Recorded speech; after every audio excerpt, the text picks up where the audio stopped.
فاطمہ زہرا، فاطمہ زہرا، فاطمہ زہرا، یا فاطمہ زہرا۔ اعوذ باللہ من الشیطان الرجیم، بسم اللہ الرحمن الرحیم، الحمدللہ رب العالمین، الصلاۃ والسلام علی اشرف الانبیاء والمرسلین وعلی آلہ الطیبین الطاہرین المعصومین المظلومین، لعنۃ اللہ علی اعدائہم اجمعین۔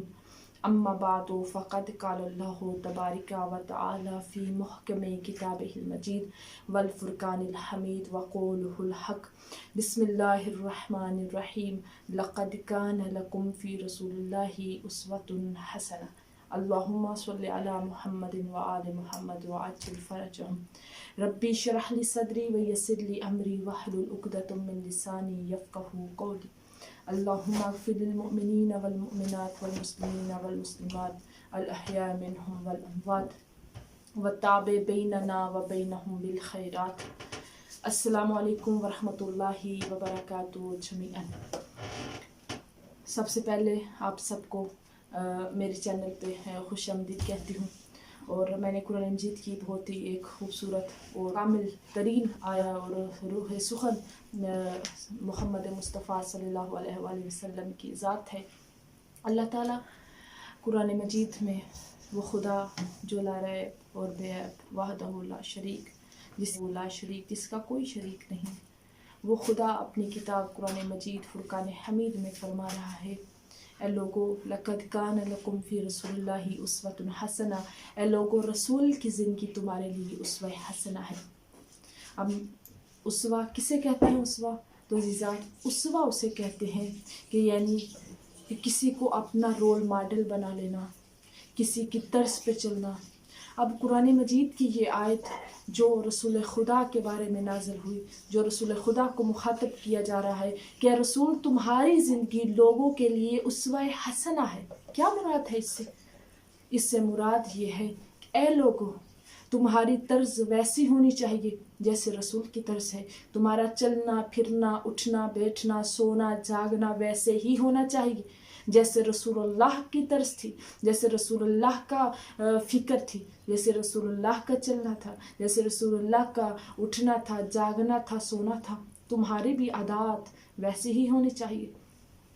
عزیزات، ہم اگر کسی کو اپنا کچھ بندہ ہمیں اچھا لگتا ہے، دنیا میں کچھ ہستیاں ایسی ہوتی ہیں، کچھ علماء ایسے ہوتے ہیں، کچھ ہمیں اچھے لگ جاتے ہیں، کچھ ہستیاں ایسی ہوتی ہیں، ہمارا دل چاہتا ہے کہ ہم ان جیسا بننے کی کوشش کریں۔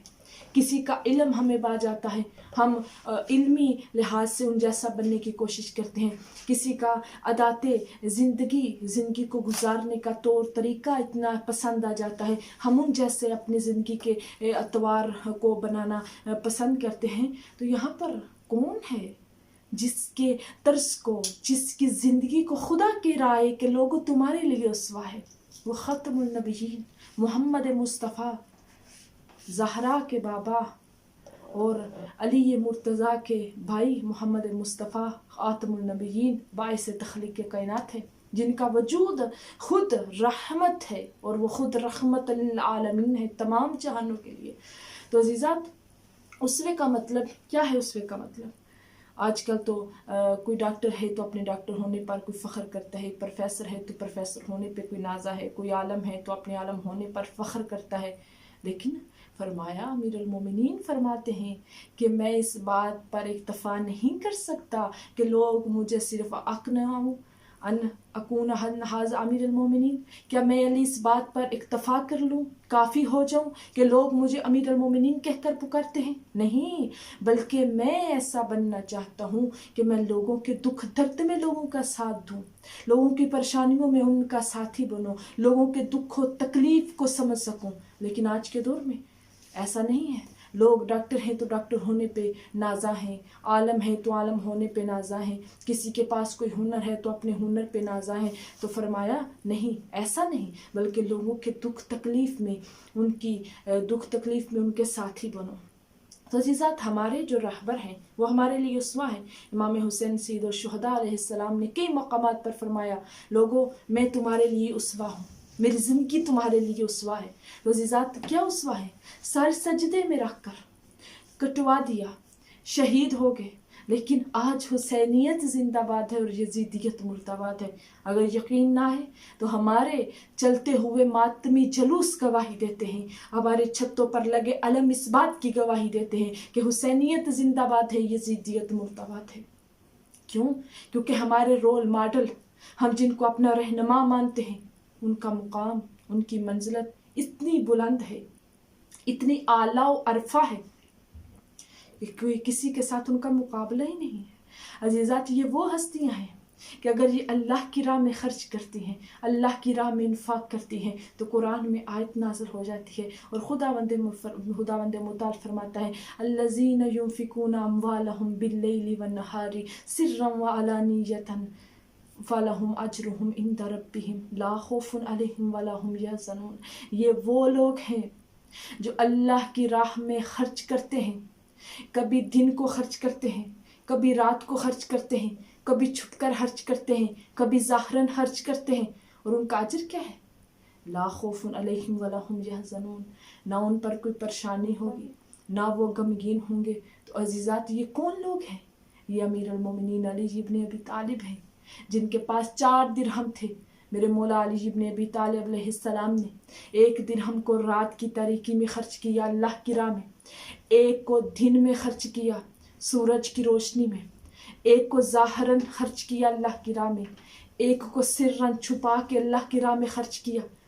تو یہ ہمیں تمیز سکھائی جا رہی ہے اللہ کی راہ میں خرچ کرنے کا طریقہ کیا ہونا چاہیے، دستور کیا ہونا چاہیے. امیر المومنین نے اللہ کی راہ میں خرچ کرنے کا طریقہ بتا دیا. لوگوں اللہ کی راہ میں کبھی ظاہراً خرچ کرو، کبھی چھپا کر خرچ کرو، کیونکہ بعض لوگ اپنی عزت نفس کی خاطر دستے سوال نہیں کرتے، اپنی عزت کی خاطر لوگوں سے کچھ مانگتے نہیں ہیں. اس لیے میں علی ان کو چھپ کر دیتا ہوں، سرن اللہ کی راہ میں خرچ کرتا ہوں. تو عزیزات پھر فرمایا اور پھر یہ وہ ہستیاں ہیں جو غریبوں کو کھانا کھلاتی ہیں، اسیروں کو کھلاتی ہیں، غریبوں کا خیال رکھتی ہیں. کیوں؟ اللہ کے لیے، اللہ کی خشنودی کے لیے، اللہ سے محبت کی خاطر یہ خدا کی راہ میں خرچ کرتے ہیں. اور پھر فرمایا وَيُطْعِمُونَ الطَّعَامَ عَلَىٰ حُبِّهِ مِسْكِينًا وَيَتِيمًا وَأَسِيرًا. یہ اللہ سے محبت کی خاطر خود خواہش رکھتے ہیں کھانے کی، لیکن اس کے باوجود اپنا کھانا غریبوں کو دے دیتے ہیں، یتیموں کو دے دیتے ہیں، اسیروں کو دے دیتے ہیں. اور کھانا دینے کے بعد کیا کہتے ہیں؟ انما نطعمکم لوجہ اللہ لا نرید منکم جزاء ولا شکورا. ہم نے تمہیں جو کھانا دیا یہ تو ہم نے لوجہ اللہ کے لیے دیا، ہم تم سے کوئی جزا نہیں چاہتے، ولا شکورا، اور کوئی شکر نہیں چاہتے. ہم تو جزا اس خداوند متعال سے چاہتے ہیں، ہم جزا اس خالق کے کون و مکان سے چاہتے ہیں. تم سے ہم کوئی جزا نہیں چاہتے، کوئی شکر نہیں چاہتے. یہ وہ ہستیاں ہیں کہ جن کی منزل اتنی بلند و اعلیٰ و عرفہ ہے، ہر طرح سے کامل ہے. یہ وہ ہستیاں ہیں جنہوں نے ہم انسانوں کو جینا سکھایا اور بتایا کہ اپنے حق کے لیے لڑو. یہ وہ ہستیاں ہیں. اگر یقین نہیں آتا تو چلتے ہیں جناب صدیقہ فاطمہ سلام اللہ علیہا کی صرف ایک نظر ان کی زندگی پہ ڈالیں. زندگی پوری نہیں بلکہ ایک پہلو زندگی کا. وہ کون سا تھا؟ جب اپنے حق کے لیے اپنے گھر سے نکلی اور اس دربار میں آ گئی، سامنے اس وقت کا حکمران بیٹھا ہوا ہے اور مخاطب کر کے کہا میرا حق دو. اس نے کہا کہ نہیں دوں گا، تمہارا حق کوئی نہیں ہے. جناب فاطمہ سلام اللہ علیہا نے اپنے بابا کی لکھی ہوئی تحریر نکالی اور پیش کی. کہا یہ میرے بابا کی لکھی ہوئی تحریر ہے، بتا رہی ہوں زندگی چلانا، زندگی کیسے چلتی ہے، زندگی میں اپنا حق کیسے مانگا جاتا ہے. اگر کسی نے سیکھنا ہے جناب فاطمہ کی پوری زندگی میں سے ایک نقطے کو سمجھ لو. جناب فاطمہ نے کہا کہ یہ میرا حق ہے. جو لوگ آج جناب فاطمہ کو کہہ رہے ہیں یہ خطا پہ تھی، وہ جانتے ہیں، وہ پہچانتے ہیں، وہ سب جانتے ہیں کہ جناب زہرا خطا پر نہیں تھی، بلکہ وہ کسی اور کو بچانے کی خاطر اس طرح کے الزامات لگا رہے ہیں. بلکہ وہ جانتے ہیں یہ تو دختر پیغمبر ہے، یہ وہ نبی کی بیٹی ہے جس کی تعظیم کی خاطر رسول خدا اگر بیٹھے ہوتے تھے تو اٹھ کھڑے ہوتے تھے. ہمیں تو کوئی استفسار نہیں ہونا چاہیے. ہمیں کس بات کا استفسار چاہیے؟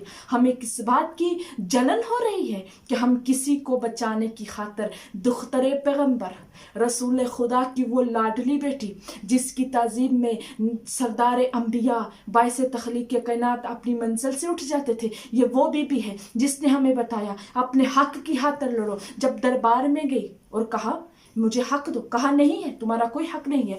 اپنی نظروں کے سامنے اپنے باپ کی لکھی ہوئی تحریر کو جب پارا پڑا ہوتے ہوئے دیکھا تو جانتے ہو کیا ہوا؟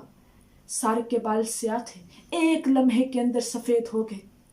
کون سا ایسا غم ہوتا ہے اتنا غم شدید کہ ایک لمحے کے اندر؟ وہ کون سا حزن ہے کہ جس کی خاطر ایک لمحے میں انسان کے سر کے بال سیاہ سے سفید ہو جائیں؟ جناب صدیقہ نے ایک خطبہ ارشاد فرمایا اور ایسا شاندار خطبہ دیا اور فرمایا تم یا ایھا الطلقاء کی اولاد، تم مجھے فاطمہ سلام اللہ علیہ کو دختر پیغمبر کو کہہ رہے ہو کہ تمہارا کوئی حق نہیں ہے. تم جانتے ہو کہ میں فاطمہ سلام اللہ علیہ حق پر ہوں اور میں حق پر ہوں، یہ تم جان بوجھ کے مجھے میرا حق نہ دیا. جناب فاطمہ نے وہاں پر ایک طویل خطبہ ارشاد فرمایا. تو جانتے ہو یہ فاطمہ سلام اللہ علیہ کی زندگی ہے کہ اپنے حق کی خاطر گھر سے نکلی اور ہمیں زندگی کیسے چلانی ہے، ہمیں زندگی کو چلانے کا، زندگی میں چلنے کا جو طریقہ جناب فاطمہ سلام اللہ علیہ سکھا گئی. پوری زندگی نہیں، ایک نقطہ اٹھا کے دیکھ لو، پوری زندگی کامل ہے. اور اس انداز میں کامل ہے کہ آج اگر کوئی انسان کہتا ہے کہ ہم انتقام لیں گے، جناب فاطمہ سلام اللہ علیہ ہم انتقام لیں گے، ارے کس چیز کا انتقام لیں گے؟ ہم کہتے ہیں یا فاطمہ زہرا آپ کا دربار سے خالی واپس آ جانے کا ہم انتقام لیں گے. جناب فاطمہ سلام اللہ علیہ آپ کا دربار میں جانے کا انتقام لیں گے. یا فاطمہ زہرا آپ پہ جو آپ دربار میں گئی اس چیز کا انتقام لیں گے.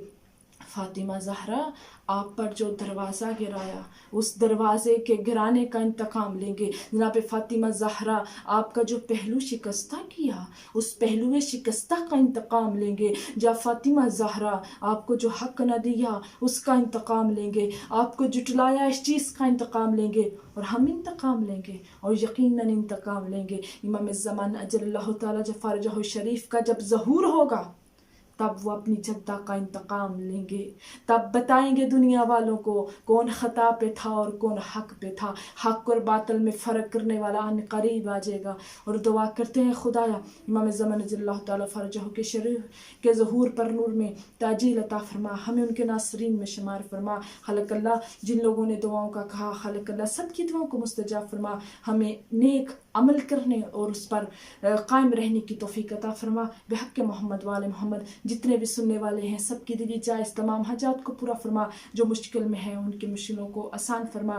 انشاءاللہ اجازت دیجیے، انشاءاللہ پھر اگلے پیغام میں ایک نئے ویڈیو کے ساتھ آپ کی خدمت میں حاضر ہوں گی. تب تک کے لیے اللہ حافظ. اللہ نے